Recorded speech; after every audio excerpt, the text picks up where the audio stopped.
मेरा नाम अबीरा है। मेरी शादी को 5 साल हो गए थे। मेरी शादी के शुरुआती कुछ दिन या ज़्यादा हुआ हो तो 1 साल तक मेरे पति ने मुझसे प्यार से बात की। घुमाने फिराने ले जाते, सिनेमा दिखाते, मीठी मीठी प्यार भरी बातें करते, यहाँ तक कि अपनी माँ से भी बहस कर लेते। अगर मेरी सास मुझे छोटी छोटी बातों पर टोकती तो अभी अपनी माँ से कह देते, क्यों छोटी छोटी बातों पर घर की शांति भंग कर रही हो। आपकी लड़की के साथ ससुराल में यही सब हो तो क्या बीतेगी आप पर। यह इस घर की बहू है, नौकरानी नहीं। ये तो कुछ कहती नहीं, लेकिन मैं ही इसे घुमाने ले जाता हूँ। पढ़ी लिखी औरत है। बदलते समय के साथ आप बदल नहीं सकती तो छोटी छोटी बातों पर टोका टाकी करके घर में अशांति तो ना फैलाएं। सास को लगता होगा कि जोरू का गुलाम है बेटा। वे गुस्से में कुछ दिन तक बात न करती, बात करती तो भी इस तरह धीरे धीरे बातों से अपना गुस्सा निकाल रही हो। मुझे क्या करना है, तुम खूब घूमो फिरो, लेकिन हद में। आस पड़ोस के घर में भी बहुएं हैं। यह क्या बात हुई कि जब जी आया मुंह उठाकर चल दिए। ना किसी से कुछ पूछना, ना बता करके जाना। आखिर घर में बड़े बुजुर्ग भी हैं, उनके मान सम्मान का भी ध्यान रखो। 1 साल बाद ही पति के बर्ताव में बदलाव आने लगा। शायद शादी की खुमारी अब तक उतर चुकी थी। पहले यह बहुत ही कम टोका टोकी करते, बाद में बात बात पर टोकने लगे। मेरी कोई बात इन्हें अच्छी ही नहीं लगती।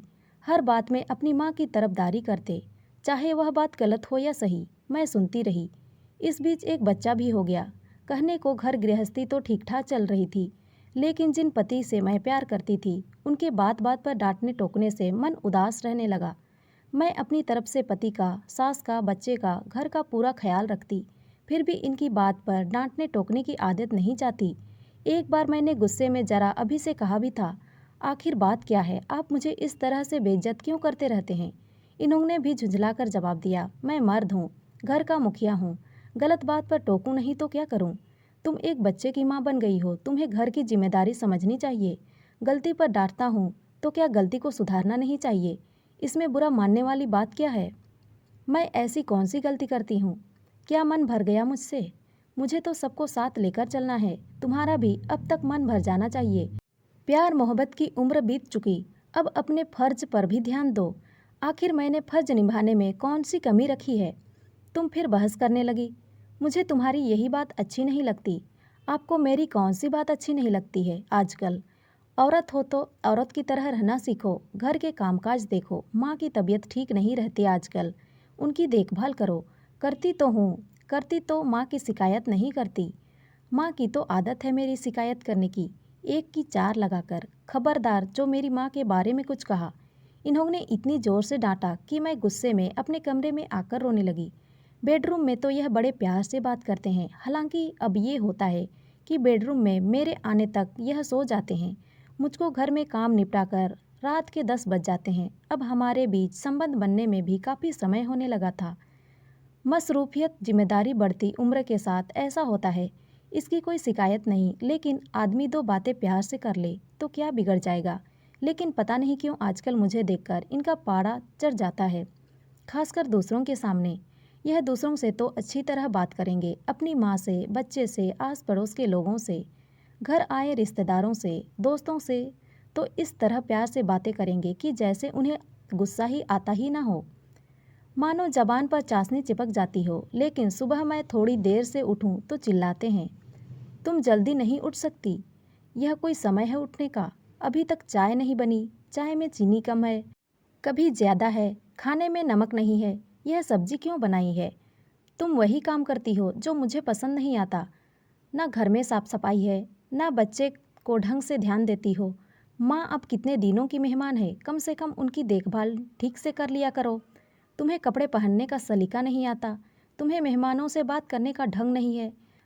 मैंने तो अब बस बहस करना ही बंद कर दिया, इनकी बातों पर ध्यान देना ही छोड़ दिया। जो कहना है कहते रहो, मेरा काम है सुनना। सुनती रहती हूँ, लेकिन आखिर कब तक। अकेले में कह दे तो सुन भी लूँ, लेकिन 4 लोगों के बीच टोकना, डांटना घोर बेइज्जती है मेरी। मेरे औरत होने की, पत्नी हो, नौकरानी नहीं। एक दिन इनके 3-4 दोस्त खाने पर आए। इनके कहे मुताबिक ही खाना बनाया। मैंने अच्छे से परोसा, लेकिन दोस्तों के सामने ही इनका चिल्लाना शुरू हो गया, जरा अपने हाथ पैर तेजी से चलाओ, या जेट या बैलगाड़ी की तरह काम मत करो। फिर इन्होंने चीखकर कहा, दही कहाँ है, अभी लाई। मैंने अपनी रुलाई रोकते हुए कहा। इनके एक दोस्त ने कहा, क्या दबदबा बना रखा है यार, मैं अगर अपनी पत्नी से इतना कह दूं तो घर में मुसीबत खड़ी हो जाए। दूसरे दोस्त ने इनकी हिम्मत बढ़ाते हुए कहा, वाकई सही मायने में तुम असली मर्द। औरत को ज़्यादा सिर पर नहीं चढ़ाना चाहिए। मैं अंदर रसोई से सब सुन रही थी। जी तो चाहता था कि सारा सामान उठाकर फेंक दूं, इन्हें और इनके दोस्तों को जमकर लात लगाऊं, लेकिन चुप ही रही।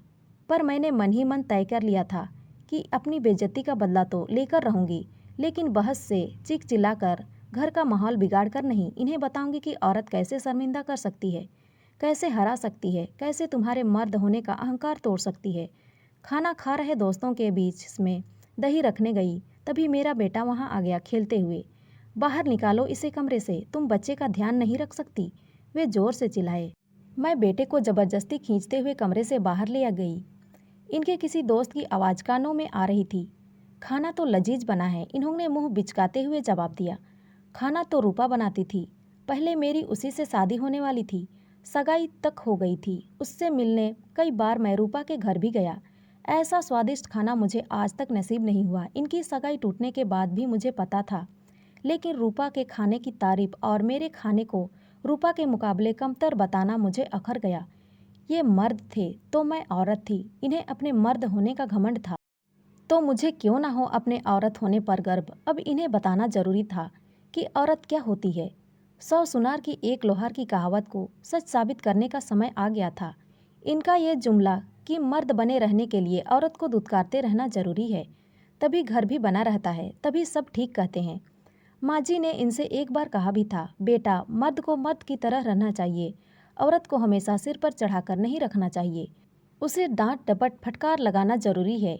इन्होंने अम्मा जी की बातों को इस तरह स्वीकार किया कि मेरा पूरा वजूद ही बिखरने लगा। मेरा बेटा अक्सर दादी के पास ही सोया करता था, वे आज भी वहीं सो रहे थे। यह भी बिस्तर पर लेटे किताब पढ़ रहे थे। आज मैं जरा जल्दी ही कमरे पर पहुंच गई। मैं गाउन पहनकर सोती थी और कपड़े बाथरूम में ही बदलती थी, लेकिन आज मैंने कमरे में जाकर साड़ी उतारी। मैंने तिरछी नज़रों से इनकी तरफ देखा। साड़ी बदलते ही इनका ध्यान मेरे बदन की तरफ हुआ। पहले तो इन्होंने आदत के मुताबिक मुझे टोका, यह जगह है क्या कपड़े बदलने की। मैंने भी कह दिया, यहाँ पर आपके अलावा और कौन है, आपसे कैसे पर्दादारी। यह कुछ कहते इससे पहले मैंने बाकी के कपड़े भी उतार दिए। अब मैं छोटे कपड़े में थी। मैं पहनने के लिए गाउन उठाया, लेकिन इनके सब्र का पैमाना छलक चुका था। इन्होंने प्यार से मुझे अपनी ओर खींचते हुए कहा, बहुत दिन हो गए तुम्हें प्यार किए हुए, आज इस रूप में देखकर सब्र नहीं होता। इसके बाद कमरे में हम दोनों एक हो गए। अलग होते ही मैं मुंह बिस्का कर एक तरफ मुंह फेर कर लेट गई। मैंने कहा, किसी वैद्य हकीम को दिखाओ, इतने सारे तो इश्तेहार आते हैं, कोई गोली ले लिया करो। यह दुम दबाते पालतू कुत्ते की तरह आकक की आवाज़ में बोले, क्यों खुश नहीं हुई क्या तुम, कुछ कमी रह गई क्या। इनकी हालत देखकर बड़ी मुश्किल से मैंने अपनी हंसी रोकते हुए कहा, नहीं ऐसी कोई बात नहीं है, कभी कभी ऐसा होता है।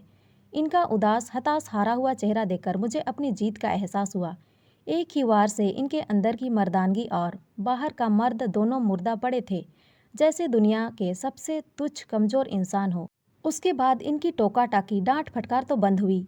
साथ ही साथ मेरी तरह जब भी यह देखते तो ऐसा लगता कि इनके देखने में डर और शर्मिंदा का भाव हो। तो दोस्तों, ये कहानी आपको कैसी लगी कमेंट में ज़रूर बताएं, और अच्छी लगी हो तो लाइक शेयर और सब्सक्राइब ज़रूर करें।